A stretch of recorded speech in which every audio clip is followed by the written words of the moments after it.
الحمد لله نحمده ونستعينه ونستغفره ونؤمن به ونتوكل عليه ونعوذ بالله من شرور أنفسنا ومن سيئات أعمالنا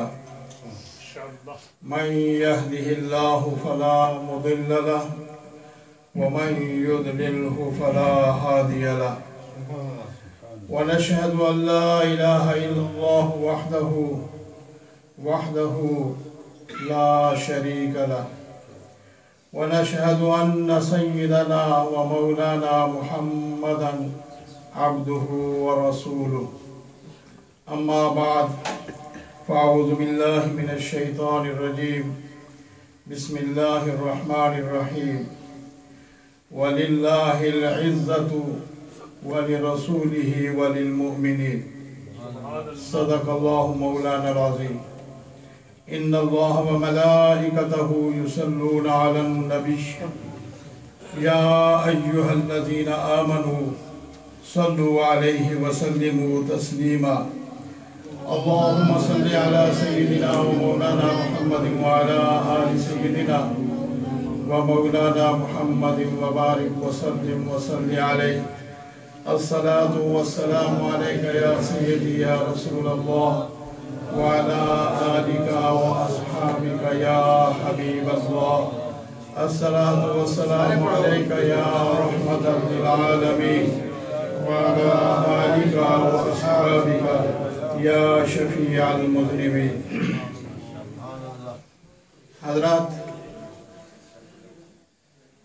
اصل خطاب جو ہماری خوش قسمتی اور انتہائی مسرت ہے کہ ہمارے پاس وہ شخصیت تشریف فرما ہے جنہوں نے اپنی ساری زندگی اللہ اور اللہ کے رسول کے فرامین کو چننے اور لوگوں میں تقسیم کرنے میں گزاری.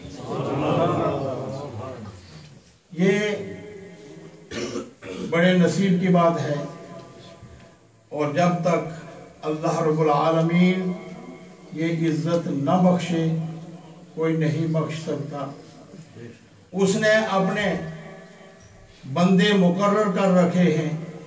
جو اس کے دین کی خدمت کے لیے وقف.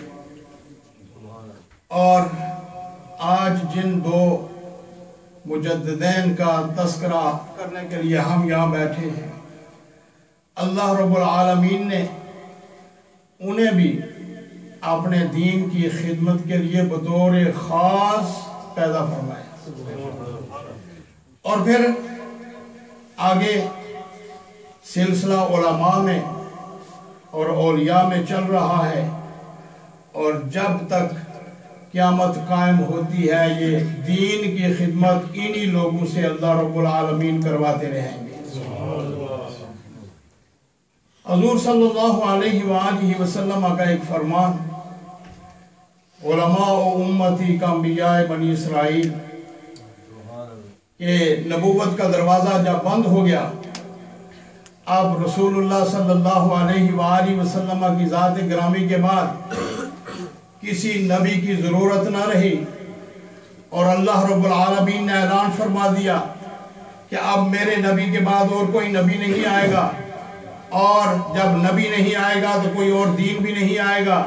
جب نبی نہیں آئے گا تو اور کتاب بھی نہیں آئے گی. قرآن اللہ کی آخری کتاب ہے اور محمد الرسول اللہ صلی اللہ علیہ وسلم اللہ کے آخری نبی ہیں. تو بات ذہن میں یہ آتی تھی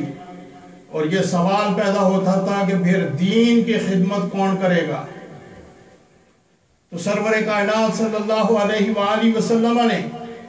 ان چند الفاظ میں ساری حقیقت کو کھول کر بیان فرما دیا.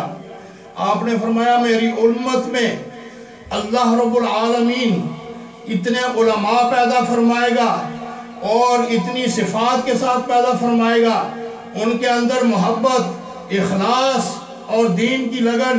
اس طرح ہوگی کہ انبیاء بنی اسرائیل جس طرح بنی اسرائیل کے انبیاء دین کی خدمت کرتے رہے اس طرح میری امت کے علماء کریں. اور اسی طرح یہ سلسلہ چل رہا ہے. میں زیادہ وقت اس لیے نہیں لوں گا کہ ہمیں تو آپ ہر روز سنتے رہتے ہیں، لیکن جو اللہ رب العالمین نے نعمت کبھی کبھی ہمیں عطا فرمائی ہو، ان کی باتیں زیادہ سند رکھیں گی اور ان کی بات زیادہ ہمارے لیے وزن رکھے گی، ان سے ہم زیادہ فیض حاصل کر سکیں گے، اور ان کی زبان میں بھی اللہ نے برکت رکھی ہوتی ہے اور ان کے بیان میں بھی اللہ رب العالمین نے برکت رکھی ہوتی ہے. اس لیے میں زیادہ وقت نہیں لوں گا، لیکن یہ بات جو شہباز صاحب نے بنیادی طور پر کہی، آپ بر صغیر کی تاریخ کو دیکھیں کہ حضرت امام ربانی مجدد الفسانی رضی اللہ تعالی عنہ کو اللہ رب العالمین نے اس خطے میں توحید کی حفاظت کے لیے اور توحید کے پرچار کے لیے پیدا فرمایا. آپ ایسے زمانے میں تشریف لائے جس زمانے میں اکبر نے مختلف مذہبوں کو ملا کر ایک دین بنانے کی کوشش کی. اس میں ہندو بھی تھے، اس میں سکھ بھی تھے، اس میں مختلف باطل مذاہب کے لوگ بھی تھے. وہ ہر ایک کو خوش کرنا چاہتا تھا. خود وہ بے دین قسم کا آدمی تھا، لیکن وہ مختلف علماء کے چونکہ نرگے میں آیا ہوا تھا، اور علماء سو اس سے فائدہ اٹھانے کی پوری کوشش کر رہے تھے. اور علماء ربانیین اس زمانے میں ان کو اتنا تنگ کیا جا رہا تھا کہ وہ بیچارے اپنی عزت بچانے سے بھی خائف تھے اور ڈر رہے تھے. ظاہر ہے جب ایک آندھی چل رہی ہو اور بے دینی کی، اور پھر بادشاہ وقت بھی اس کی سرپرستی کر رہا ہو، تو اس وقت میں دین کا کیا حال ہوتا ہوگا اور دین داروں کا کیا حال ہوتا ہوگا، یہ تو ایک اسلامی تاریخ پڑھنے والا شخص اس سے واقفیت رکھتا ہے. اور اس حد تک بے دینی کہ اس نے اپنے دربار میں سجدے کو لازمی قرار دے دیا. جو بھی اس کے پاس جاتا اس سے سجدہ کرواتا. اور علماء لکھتے ہیں کہ فرعون کے بعد اگر کسی نے اتنی بڑی دیدہ دلیری سے یہ سجدہ کروانا اپنے لیے ضروری اور جائز رکھا تو وہ اکبر تھا، جو دین الہی کو رواج دینا چاہتا تھا. اور واقعتاً اس کے ساتھ ایسے علماء تھے، اور حضرت تشریف فرما ہے اور ابو الفضل اور فیضی جیسے لوگ. اور فیضی تو اتنا ذہین اور عربی زبان پر اتنا عبور رکھنے والا شخص کہ جس نے قرآن کریم کی ایک تفسیر لکھی. تفسیر وہ آج بھی موجود ہے، پنجاب یونیورسٹی کی لائبریری میں موجود ہے، میں نے دیکھی ہے کہ ایسی اس نے قرآن کریم کی تفسیر لکھی جس میں کوئی نقطے والا لفظ اس نے استعمال نہیں ہونے دیا. اور یہ دیکھیں، یہ کوئی معمولی قابلیت کی بات نہیں ہوتی، بلکہ بعض مورخین نے لکھا ہے کہ حضور مجدد الفسانی رضی اللہ تعالی عنہ کا اس کے ساتھ بیٹھنا اٹھنا رہا اور ملاقاتیں رہیں. ایک دفعہ آپ اس کے پاس تشریف لے گئے اور وہ کسی مسئلے میں الجھا ہوا تھا، کوئی عبارت بے نقط اس سے نہیں بن رہی تھی. اس کا معنی اور مفہوم بنانے کے لیے اس کو بڑی پریشانی ہوئی کہ یہاں الفاظ میرا ذہن ساتھ نہیں دے رہا کہ میں بے نقط یعنی نقطے کے بغیر کسی الفاظ کو جوڑ کر اس عبارت کو بناؤں. تو حضرت مجدد الفسانی رضی اللہ تعالیٰ عنہ جب اس کے پاس تشریف فرما ہوئے تو اس نے کہا، حضرت آج بڑے وقت پر آپ تشریف لائے ہیں، میں اس مسئلے میں پھنسا ہوا ہوں، کل سے میں بڑا پریشان ہوں، مجھے یہاں کوئی بات سوجھ نہیں رہی. آپ نے اس کی جب مشکل سنی تو کاغذ اور قلم لیا اور آپ نے، کسی نے لکھا 2 صفحے، کسی نے لکھا 3 صفحے، اسی وقت بے نقط عربی کی تحریر لکھ کر اس کے حوالے. یہ حضرت مجدد الفسانی رضی اللہ تعالی عنہ کا علمی کمال تھا. اور علمی کمال کیوں نہ ہو، یہ تو وہ لوگ ہوتے ہیں جن کو اللہ رب العالمین وہ قوت، وہ صلاحیت، وہ ریاضت اور دین کی وہ فقاہت اور سمجھ عطا فرماتا ہے، جس طرح حضرت پیران پیر رحمت اللہ تعالی علیہ نے آپ نے اپنے ملفوظات میں ارشاد فرمایا کہ میرے بعد 500 سال بعد ایک ایسا شخص پیدا ہوگا جس شخص کے اندر کمال اس حد تک ہوگا کہ دنیا اس کے کمال سے اور دنیا اس کے دین سے اپنے دین کو سیدھا کرے، اور یہاں تک کہ آپ نے اپنا ایک خرقہ، اپنا پوشاک اور اپنا جوبہ اپنے خاندان میں اپنے بیٹے سید عبد الرزاق رضی اللہ تعالیٰ عنہ کو عطا فرمایا، اور فرمایا کہ یہ اس شخص تک پہنچانا ہے۔ وہ نسل در نسل ان میں رہا، اور اخیر آپ کے ایک پوتے نے حضرت شیخ مجدد الفسانی رضی اللہ تعالیٰ عنہ تک وہ پہنچایا۔ اور حضرت پیران پیر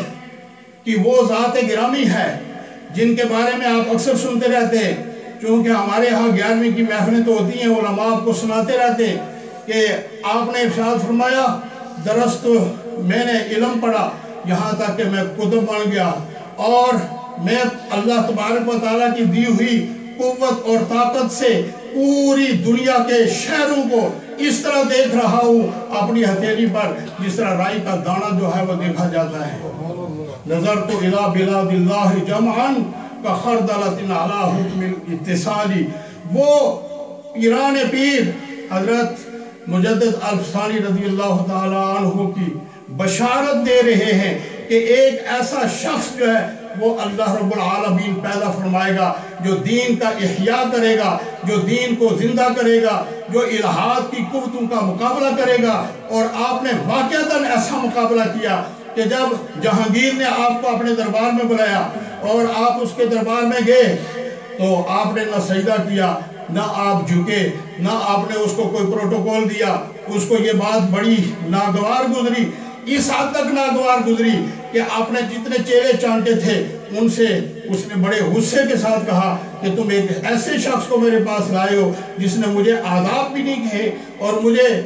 میری مجلس میں میرا کوئی ادب و احترام نہیں کیا، یہ تم نے میرے ساتھ کیا کیا۔ پھر وہاں منصوبہ بنا اور وہ ایک اور کمرے میں گیا، اس نے کہا کہ اس کی کھڑکی جو ہے اس سے ان کو گزارو، جب وہ جھک کر اندر آئیں گے تو میں کہوں گا کہ میری حسرت پوری ہو گئی اور جو میں ان سے کروانا چاہتا تھا وہ انہوں نے کر دیا۔ اب مجدد الفسانی رضی اللہ تعالیٰ عنہ کے ساتھ اللہ کی ذات تھی، رہنمائی اللہ اور اللہ کے رسول صلی اللہ علیہ وآلہ وسلم فرما رہے تھے۔ جب ایسا ہی ہوا اس کھڑکی سے آپ کو گزارا گیا، دروازے کی بجائے کھڑکی کے، اور مطلب یہ تھا کہ یہ پہلے سر کو جھکا کر اندر جائیں گے تو ہم کہیں گے جی کہ انہوں نے سجدہ کر دیا ہے، وہ جھک گئے ہیں۔ لیکن مجدد الفسانی رضی اللہ تعالیٰ عنہ نے پہلے پاؤں داخل فرمائے، پھر آپ نے اپنے سر کو داخل فرمائے، یعنی پہلے پاؤں اندر گئے اور پھر سر گیا، تو سر ظاہر پھر پیچھے اوپر ہوتا ہے، وہ نیچے نہیں ہوتا۔ یہ کمال، یہ مرتبہ آپ کو کہاں سے ملا، کیسے ملا؟ وہ اللہ رب العالمین ارشاد فرماتے ہیں کہ بندہ عزت کی تلاش میں ہے، بندہ عزت تلاش کر رہا ہے۔ ہر شخص کی خواہش ہے کہ میں معزز بنوں، امیر کہتا ہے میں باعزت رہوں، غریب کہتا ہے میں باعزت رہوں، بڑا کہتا ہے میں عزت کے ساتھ رہوں، وہ چھوٹا کہتا ہے میں عزت کے ساتھ رہوں۔ استاد عزت کا متلاشی ہے، شاگرد بھی اپنی عزت کا خواہاں ہوا کرتا ہے۔ ہر شخص چاہتا ہے، عورت چاہتی ہے کہ میں عزت سے رہوں، خامد چاہتا ہے کہ میں عزت سے رہوں۔ کس کے دل میں عزت نہیں ہے؟ اللہ رب العالمین فرماتے ہیں قرآن کو پڑھ کر دیکھو کہ عزت کا خالق اور عزت کا مالک میں ہوں۔ عزت تو سب سے پہلے میں نے اپنی ذات کے لیے پیدا کی ہے۔ وَلِلَّهِ يَسْجُدُ مَنْ فِي السَّمَاوَاتِ وَالْأَرْضِ، جو کوئی زمین و آسمان میں ہے وہ میری عزت کو سمجھتا ہے اور وہ مجھے ہی سجدے کرتا ہے، وہ مجھے ہی سلامیہ پیش کرتا ہے، وہ مجھ پر ہی صلاۃ و سلام پر، وہ مجھ پر ہی میری ہی اطاعت میں ہیں اور مجھے ہی سجدے کر رہے ہیں۔ اور اگر میری ذات کے بعد کسی کی عزت ہے تو والے رسول ہی، وہ میرے رسول پاک کی ہے، جن کے صدقے میں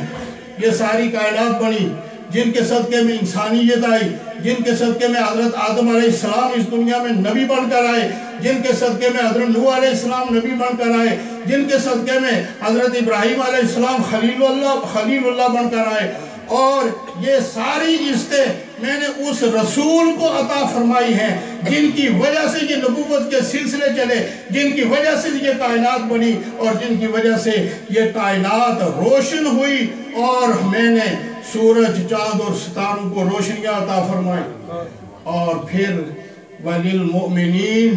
اس نبی کے بعد اگر میں نے کسی کو عزت عطا کی ہے تو وہ اس نبی کے غلام کو عطا کی ہے، وہ اس نبی کے غلام کو عطا کی ہے، جو جتنا میرے نبی کی غلامی کا توق اپنے گلے میں ڈالے گا، جتنا میرے نبی کے ساتھ وہ محبت کرے گا، جتنا میرے نبی کے ساتھ وہ عشق اور پیار کرے گا، جتنا میرے نبی کی وہ اطاعت و اتباع کرے گا، میں رب العالمین اتنی ہی عزتیں اور سرفرازیاں اس کو عطا فرماؤں گا۔ حضرت امام محمد رضا خان بریلوی رحمۃ اللہ علیہ، اللہ رب العالمین نے